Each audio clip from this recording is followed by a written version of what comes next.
Hey, if you wonder if you can copy apps on the Samsung S24 FE, then yes, you can actually do this. And when you go to the settings and input this phrase like copy apps, or for example, duplicate, or something like app cloner, you will be not able to find it. Because it's not available in the settings, it's actually available in the secure folder. Once I actually create secure folder, take a look, I'm gonna open it. Here I can find, for example, my gallery application, and as you can see, I can find here some pictures, right? But when I'm gonna move into the gallery right here without the secure folder, I cannot find anything. So it works like two separate apps. Take a look, I'm gonna take the photo right now.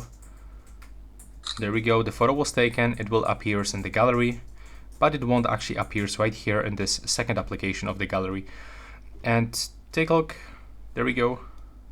So that's how it actually works on this smartphone.